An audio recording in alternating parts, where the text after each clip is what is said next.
आम्ही ब्लेडने कट करायचो आणि एक 10 ते 15 टाके मारायचो, पण त्याने काय व्हायचं, त्यांनी त्यांची स्किन पण मागं पुढं करून बघितलेली नसते. फायमोसिस म्हणजे ही स्किन समोर चिपकलेली असते आणि लग्न झाल्यानंतर का बरं येतात की त्यांना जेव्हा केव्हा समागम प्रॉपर होत नाही, जेव्हा केव्हा ते मास्टरबेशन करतात किंवा स्किन मागं पुढं करतात, पेशंट म्हणतो, म्हटलं काय त्रास आहे, तर मला फेमोसिस आहे, मला पॅराफिमोसिस आहे. हे तुमच्या मनामध्ये 100% करून ठेवा. बऱ्याच लोकांना, ज्या लोकांना शीघ्रपतनावर कंट्रोल मिळत नाही आणि वारंवार त्यांना तिथं इन्फेक्शन होऊन ऑइंटमेंट लावून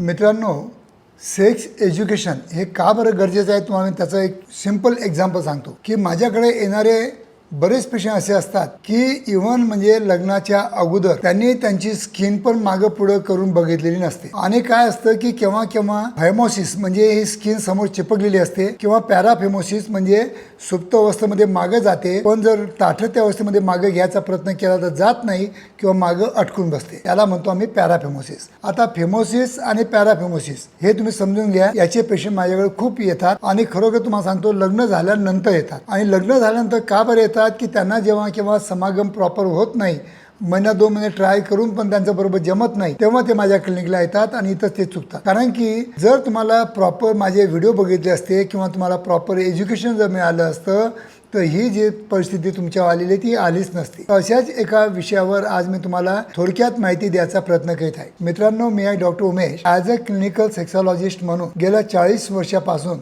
मी तुम्हाला सातत्याने sex education and scientific information द्यायचा या व्हिडिओद्वारा म्हणा किंवा माझ्या क्लिनिकद्वारा एक प्रामाणिक प्रयत्न करीत आहे. खरोखर माझे जर मराठी व्हिडिओ तुम्हाला आवडत असतील तर नक्कीच माझ्या मराठी यूट्यूब चॅनलला जास्तीत जास्त लोकांनी सबस्क्राईब जर केलं तर नक्कीच यूट्यूबवाले पण जास्तीत जास्त आपल्या मराठी बांधवांना आणि त्याच्यामुळे आपल्या मराठी बांधवांना त्याचं नक्कीच बेनिफिट होऊ शकतो.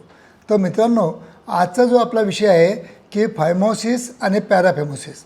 आता फेमोसिस आणि पॅराफेमोसिस हे खूप कॉमनली माझ्याकडे पेशंट येतात, पण मी त्यांना एक्सपेक्ट करतो की वयाच्या 17-18 वर्षानंतर जेव्हा केव्हा ते मास्टरबेशन करतात किंवा स्किन मागं पुढं करतात, 10 वेळा आपण लघवीला जातो पण केव्हाच आपण आपली स्किन मागं पुढं करून बघत नाही आणि आपल्याला केव्हा असं वाटलंच नाही की आपली स्किन समोर चिपकलेली आहे की आपली स्किन बरोबर म्हणजे इरेक्शन झाल्यानंतर मागं गेल्यानंतर पुढं याला खूप त्रास होतो आहे. ह्या गोष्टी कॉमनली तुमच्याबरोबर घडायला पाहिजे होत्या पण त्या घडत नाही, कारण त्याच्याकडे तुम्ही दुर्लक्ष केलं असतं. आणि त्याच्यामुळं काय झालं की आजच्या स्थितीमध्ये फायमोसिस आणि पॅराफेमोसिसचे पेशंट खूप माझ्या क्लिनिकमध्ये आलेले आहेत, जेव्हापासून मी एक 3-4 व्हिडिओ त्याच्यावर टाकलेले आहेत.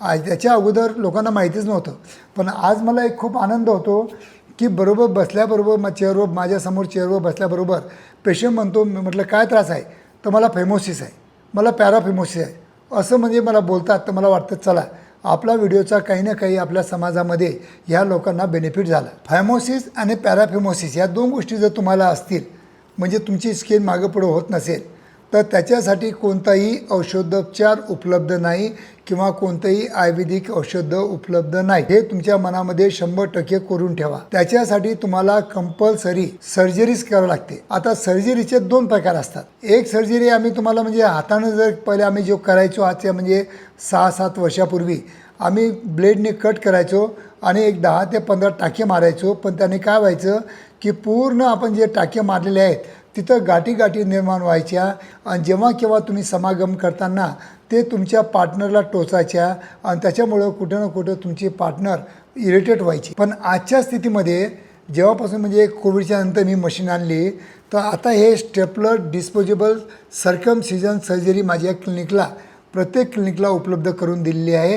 ही खूपच छान पद्धत आहे. याच्यामध्ये काय होतं की आम्ही तुमच्या इंद्रियाला इथं भूल देतो. भूल दिल्यानंतर एक 5 ते 7 मिनटामध्ये हा जो क्लॅम्प असतो, या क्लॅम्पमध्ये तुमचं इंद्रिय आम्ही इन्सर्ट करतो आणि या क्लॅम्पला प्रेस करतो. म्हणजे काय होतं की immediate within a span of मतलब 1 मिनिट ही मशीनच तुमची स्किन कट करते आणि आतून स्टिचेस मारते आणि त्याच्यामुळं 8 ते 10 दिवसामध्ये ती रिंग पडून जाते आणि तुम्हाला कोणत्याही प्रकारचा त्रास होत नाही किंवा ब्लिडिंग होत नाही किंवा पेन होत नाही आणि इतकी सेफ सर्जरी आहे. आतापर्यंत मी 50,000च्या वर सर्जरी केलेल्या आहेत, कुठेही काही कॉम्प्लिकेशन मला आढळून आलेलं नाही आहे. तर मित्रांनो, अशा अत्याधुनिक ज्या पद्धती असतात ह्या तुम्हाला माहिती नसतात आणि त्याच्यामुळे काय आहे, बरेच लोक आज पण हाताने करून घेतात. तर हाताची सर्जरी न करता आता जर तुम्ही हे जे स्टेपलर सर्कमसिजन सर्जरी जर करून घेतली तर स्मूथ कटिंग आणि स्मूथ स्किन सरफेसिंग होऊन जातं. त्याच्यामुळं भविष्यामध्ये तुम्हाला किंवा तुमच्या पार्टनरला कोणत्याही प्रकारचा त्रास होत नाही. तर मित्रांनो, या सर्जरीचे जे आमच्याकडे चार्जेस आहेत ते 30,000 आहे, कारण की 19,000ची आम्हाला मशीनच येते. 11,000 आमच्या इथे सर्जन घेतात. जेव्हा की पुण्या मुंबईला तुम्ही कुठेही इन्क्वायरी जर केली तर मला वाटतं 50,000 ते 60,000 रुपये तुम्हाला चार्जेस सांगतील. तर त्यापेक्षा माझ्या क्लिनिकला खूपच एकदम लो बजेटमध्ये फक्त आणि फक्त 30,000मध्ये ही सर्जरी आम्ही करून देतो. कारण की फॉरेन कंट्रीमध्ये बऱ्याच लोकांना, ज्या लोकांना शीघ्रपतनावर कंट्रोल मिळत नाही आणि त्यांचं जे ग्लॅन्स पेनिस असतं ते खूप हायपर सेन्सिटिव्ह असतं, कारण ते नेहमी झाकलेलं असतं. त्याच्यामुळे त्याची सेन्सिटिव्ह वाढलेली असते किंवा वारंवार इन्फेक्शन होतात.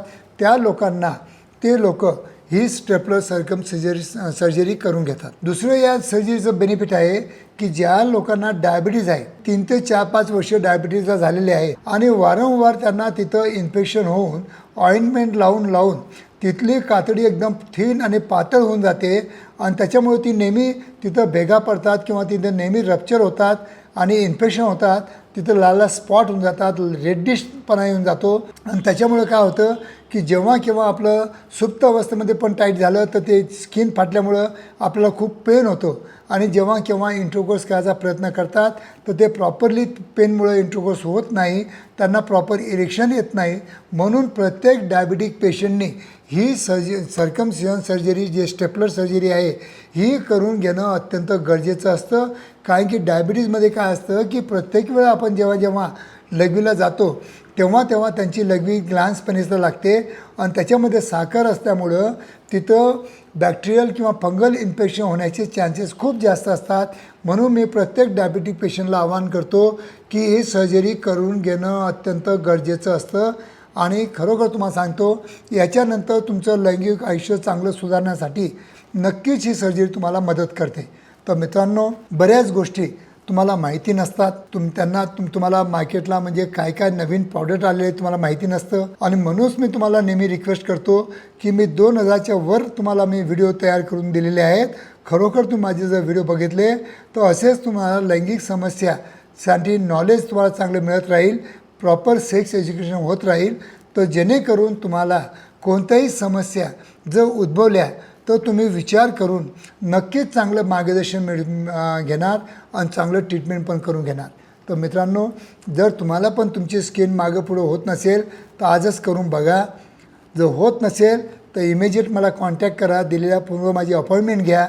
आणि जर मागं पुढं होत नसेल, तुम्हाला फार्मोसिस पॅराफार्मोसिसचा त्रास असेल तर नक्कीच ही सर्जरी करून घ्या, जेणेकरून लग्न झाल्यानंतर तुम्हाला विवाहामध्ये कोणतीही अडचण येणार नाही किंवा पुढच्या लैंगिक आयुष्यामध्ये कोणतीही अडचण येणार नाही. चांगलं सुंदर आणि चांगलं आयुष्य, लैंगिक आयुष्य चांगलं काही गोष्टी करणं गरजेचं असतं आणि त्या तुम्ही करून घ्याव्या हीच मी अपेक्षा ठेवून हा व्हिडिओ संपवतो. धन्यवाद मित्रांनो.